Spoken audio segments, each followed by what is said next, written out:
So one of my favorite things to do is cook. Everything from a good juicy pasta, or creamy pasta, to a salad, to a soup, to a nice juicy steak. I absolutely love it. My favorite dish of all to make is a bolognese ragu.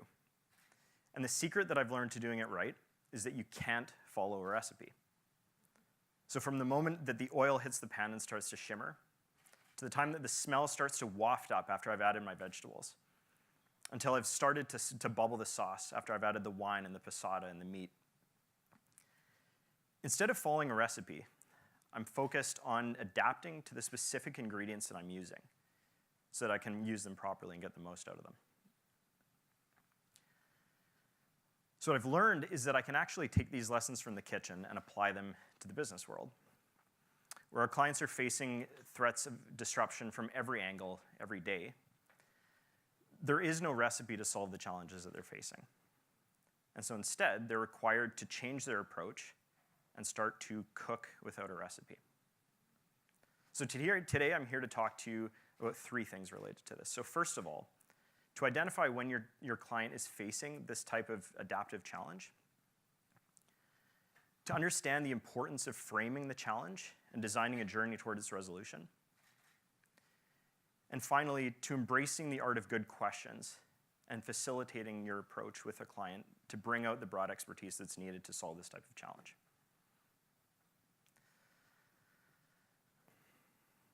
So we've historically been really good at solving technical challenges for our clients. I grew up in the firm. For 7 years, I spent time solving technical challenges for clients, like how do we account for this transaction? How do we minimize our taxes in this particular situation? Or my favorite, how much am I worth? These are very complex questions to answer and typically require deep expertise to solve. But the problem is well understood. What a solution looks like is well understood. And there's a clearly defined approach and methodology to get from problem to solution. So these are similar to our cooking with a recipe challenges. On the other hand, adaptive challenges are usually very vague. The problem statement is usually not clearly defined. The solution, or what a solution may look like, is not clear. There's definitely an unclear approach in terms of how to get from problem to solution. And they typically require a broad range of input from a number of perspectives to get to a good resolution. So these are similar to our cooking without a recipe problems. And the first task in addressing them is to, first of all, just understand that they're different than technical challenges and to change our approach accordingly. So we've identified our adaptive challenge. What next? If I were to walk into my kitchen without some kind of guiding structure that would dictate what it is that I want to cook, it would be very difficult to get started if I am cooking without a recipe. I would look at all my shelves, I'd consider everything I've ever cooked, and I would get lost very, very quickly and overwhelmed. But if I'm able to narrow in and decide that I want to cook tomato-based pasta, and yes, I am harboring a major, major obsession with pasta, all of a sudden I can start to pick my ingredients more deliberately. I know what's in, I know what's out, and I also know the order that I'll want to cook them in. So I can do that. I can then operate without a recipe. In the context of an adaptive challenge, framing refers to the way that the challenge is articulated and stated, which means that the way that it is understood by the people whose perspectives we're getting is influenced and framed appropriately. And that also influences the input that we get from those people when we seek it. So for example, if I were to, and I love this example, sorry if you've heard it. If I ask this side of the room to draw me a bed, and I ask this side of the room to draw me a way to experience rest, I'm going to get very, very different input from each. And the reason for that is because I framed the problem differently for each group. Framing is critical because it provides constraints, and what that allows us to do is focus. If an adaptive challenge requires us to go into this uncertain territory and explore things that we're not used to exploring through a methodology that's not established, we're going to need to have some bounds to keep us focused and make sure that we're on track. On the other hand, though, and I love this, framing also enhances creativity. If I were to ask you to quickly come up with 3 innovative things related to your job, it might be really difficult to come up with something right off the bat that's tangible and could work. But if I ask you to identify 3 ways that you could use data to drive better decision-making in your day-to-day work, you could probably come up with something pretty quickly. So that's the power of framing.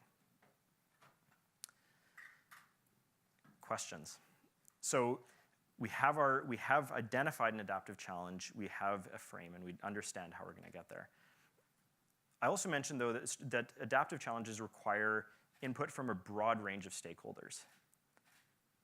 But we run the risk, if we don't continually and deliberately ask questions, of keeping that knowledge locked within people's heads.